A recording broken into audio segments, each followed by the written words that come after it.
Are you guys familiar with subsurface drip irrigation? Yep. So the subsurface drip here, we're buried about 14 inches deep and 30 inches across or wide. And so our well's over there, so we come through, it comes back up, and then we run it through these 3 filter systems here. It's more or less just play sand like you'd have maybe a sand bed at home. And then filters through, and then it goes back out. And then we have 6 zones here we'll break off into. Each zone's about 4.8 acres big. And then we can control these wirelessly through the drop control. We don't take advantage of that technology yet, as that's something that would be a lot more useful for us if we were running electric well instead of natural gas. So we manually control everything. And then we also do fertigation here. The biggest advantage with the fertigation through the drip system here is we can put that fertilizer right in the root zone with the water, which the biggest advantage for that is our nitrogen use efficiency has been really low. We're around 0.65 to 0.7 pounds per bushel of corn. So that's been really key to keeping input costs low while raising good corn. So I guess we can carry on with that. As we kind of walk down some of the corn, I can point out what we're doing in the corn. A lot of the corn is, we work with 3 different seed companies. In this field we got Beck's on the south side. The first 2 zones, we have DeKalb on zone 3 and zone 4. And then we have Ag Venture Golden Harvest on zone 4 or zone 5 and zone 6. What we're doing with DeKalb and Beck's is we're doing replicated hybrid trials at different seed rates. So we got them, this year we're planted at 26,000 on zone 1 and zone 4. Zone 2 and zone 3 we're planted at 32,000. And then zone 4 or zone 5 and zone 6 we're planted at 28,000. And then there's some sweet corn in there too. But anyways, so something we get a look at a little bit with that is looking at nitrogen use efficiency per 1,000 seeds, along with the bushels you're getting per 1,000 seeds, as well as how much water we're using on 24,000 or 26,000 and 32,000. So something we'll get to check out here when harvest is done, but kind of a neat project. Corn looks good on the inside. It's a little rough looking on the outside. So we've had about 8.5 to 9 inches of rain on the year here in Goodland, and we've pumped, I think we hit 8 inches of pumped irrigation last week, so we've had about 16 inches of water total on the corn this year. So, and it should push around 240 average if we're lucky. We pollinated during the heat, so pollinating during the heat, it wasn't the most ideal conditions for us, but we did all right. So one thing neat about this field, we are trying new this year based on last year, is we have a good problem, or we have a bad problem that's a good problem for most people. We have too much crop residue. With the excessive crop residue, we had a really hard time getting a good stand of corn. So we put this system on our corn header called the Yetter Stalk Devastator. And what we did is, more or less, we kind of broke the stalk off at, I want to say 6 inches. And it spreaded the residue out across the row evenly. And it made it kind of a nice mat over the winter. So we had really good ground cover over the winter, and then soaked up the moisture really good. We were a little concerned about the residue blowing, but it blew.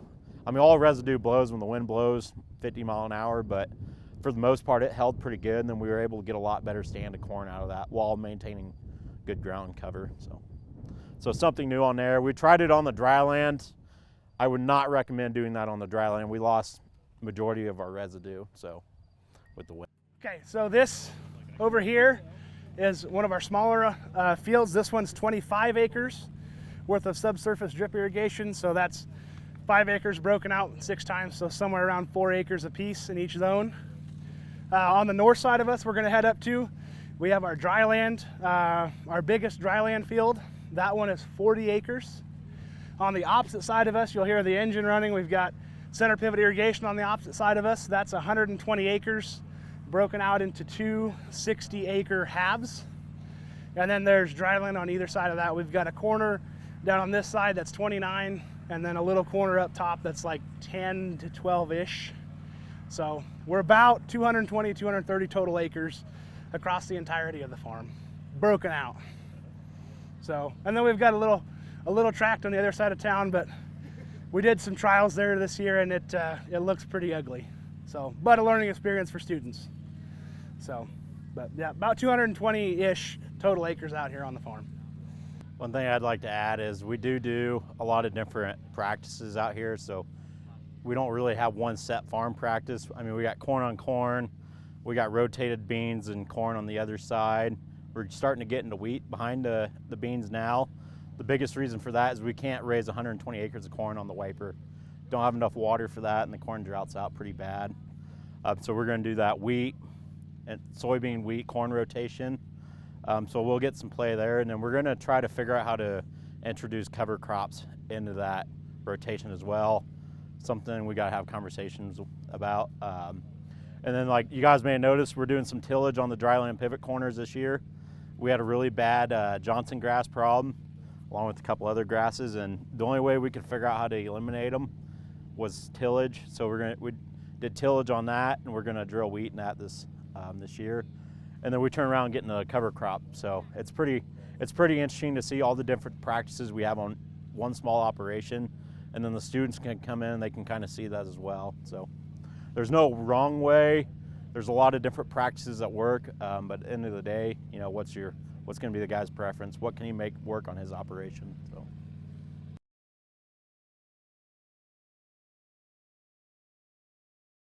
Any of you guys that might have cows see the difference in these two zones right here?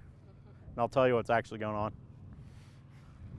Whereas we did one practice on one side, different practice on the other, to terminate this cover crop last year. So, was there anybody, show of hands, anybody that came out last year? Okay, those of you guys that came out last year saw what was left of the cover that we had here last year. Does anybody remember what the big difference was at this separating line on this side versus this side? Yeah, it was grazed over here. Okay, so from here, so what we've done on this field, again, we talked about this is a 40-acre field. We've broken it up into 4 individual 10-acre tracts. And on each of these tracts, we're trying to implement different practices on each 10 acres. So on the very north side up at the end, we have traditional chem fallow status quo operation that you'd see on any other operation. And then on these south 30 acres, we're doing different levels of soil health practices. So we had a cover crop on last year that was made up of, that was oats, rapeseed, flax, and winter beans. And so that was out here. That grew outstandingly well. As we're learning cover crops, we let it grow far too tall. It was probably chest chin high on me before we determinate it. On these 20 acres, we had cattle out and had them graze it off. And on this 10 acres, we swath and baled it and sold the bales. So we had that little bit of a difference there. And then we went in behind that with winter wheat. So we drilled in some wheat. We didn't get it to come up in the fall, but it came up in the spring, and just harvested that not too long ago. There was obviously some yield variation. So our high yield was on the end, which was at 45-ish bushels average. Down here on the south end, we were running about 33, 34 bushels. And in these center 2 sections, we were running about 27 bushels average. Okay, and those of you that were out here last year was no surprise, because this looked pretty compacted. It was pretty trampled down, not really grazed the way we should have done it. But we did have some yield differentiation. The biggest thing I will say is on this south 30 acres as compared to the north. This south 30 acres, I believe in the last 2 years or two crop cycles has only had 1, maybe 2 chemical passes on it the whole time. Yeah, we had to do it. We had to spray the wheat stubble before we planted cover crop, but we figured we were 1 pass only on that, and we saved roughly $110 in chemical in that time, and it's going to continue. We sprayed the north 10 acres patch. We've sprayed, it's probably had 6 passes on it compared to 2 passes. So, and the yield drag is not much. I think our biggest thing was lack of moisture on the wheat. So one thing to note is we did not fertilize the wheat this year. And the reason for that was kind of more of an economical thing. We did have about 35, 40 pounds of carryover nitrogen. So we just kind of let it be. So that may have hurt the yield a little bit. But anyways, yield drag wasn't far off. So I think if you take the yield drag, the yield difference and the chemical price, I would assume we're probably ahead with the cover crop practice, at least for that last crop cycle. So one thing that we're looking to do and discussing with some other folks, it's not in right now, but there's actually moisture probes down here. And as we get through the season, all of the ones that are in the active crop will need to be removed and extracted.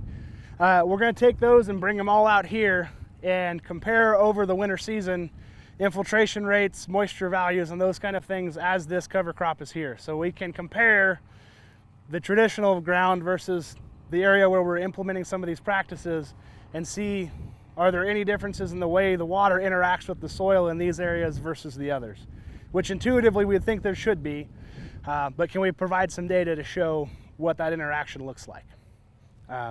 So behind the wheat, after the spray pass, we come in and we've put in another cover for the winter.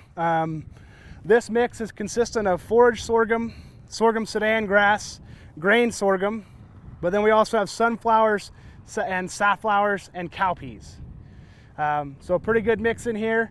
It's been put in was supposed to be at about 17 pounds per acre.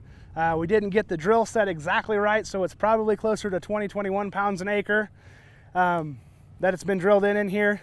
And because of that little bit of a heavier on the drill, we ran out on the other end, so we came up with an emergency batch of seed that we put together. And that on the very west side, about a quarter of the field, is consistent of soybeans, grain sorghum, canola, and sunflowers. So, and again, probably put in at that 20 to 21 pounds per acre. So we'll be able to see as this grows over this fall season, what we can produce. Obviously we can see again the separation right behind us on the side that was grazed versus the sides that was swath and baled. And then we'll also be able to see between the 2 blends. And our plan is, if we don't get too overzealous with our growth this fall, is just to let it self-terminate with the cold, let it freeze and leave everything standing until we get to next year. Next spring, this will go into grain sorghum based on our rotation. So that's kind of what we've got going on out here. We'll continue as we go. We took some initial soil health tests, looking at aggregation, those kind of things. We'll continue to do that as the year goes on, and all of these practices will continue for 5 years at minimum, starting last year. So we'll have another 3-4 years of continuing these practices and then reevaluating the soil at the end to see what the difference is. I'd say the north 10 acres, it's going to be ready to be sprayed again. This was all sprayed at the same time, they went over it with paraquat. And then, as you guys see, the weed control out here is pretty good for the most part. If you look at that, you're going to see there's a lot of weeds coming again. And we've had weed problems up there in that 10 acres, trying to keep it controlled. While in this south 3/4, weeds haven't been a problem. So we've had, luckily, we leave skips out in the field like on purpose for some reason. And so we've had some really good like man-made test plots. Here's a cover, here's a skip, and with the either not planting there or whatever. So you can see like where we don't have a cover crop, there's a weed mat, pretty bad. Where the cover crop is, we don't have weeds, so it's pretty interesting to see that side of it as well. So. I would say, to your question, you were asking any major surprises. I would say that would have been number one for us. Is obviously when the cover crop was here, we came out, and as we're walking through the cover, looking for weed pressure, and there wasn't any. And I've got, well, again, like Thatcher was just saying, if we had a skip, I've got good pictures of good thick cover right next to a skip, and you can see the blatant difference. But the secondary part of that is, as Thatcher and I and the students that were here through the summer were out scouting this through the summer, even when the wheat was here, the same issue. This didn't get any chemical passes, but when you walk through the wheat, it was clean wheat. We didn't have weed problems, but you got up to where it was chem fallowed, and we had not a terrible, but a more significant weed problem where we had chem fallowed versus where we had a cover crop. So that probably for me was one of the biggest surprises. The idea started with the idea of trying to take this piece of ground, which hasn't been very well producing for us, and turn it into something that has more potential through trying to use some soil corrective practices. So that was the intention, and the awesome side effect that we got out of that is a lot better weed management out in this area. So this is where we break out that pivot.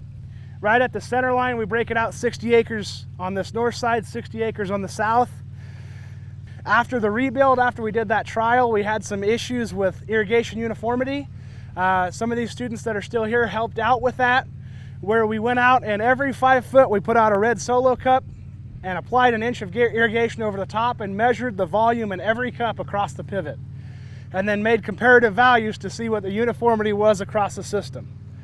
We ended up in the mid 80s of uniformity, and then we went through and re-nozzled the whole thing to the yellow twisters. And this fall, when the crop comes out, we'll go ahead and do that uniformity test again and compare values so we can see what our uniformity was before and after, so we can look at the comparison between those, and we can see in our aerial imagery the difference in irrigation patterns and how it's affecting our crops as they're growing in the field. Made a big difference for us correcting that, making sure this field looks pretty uniform.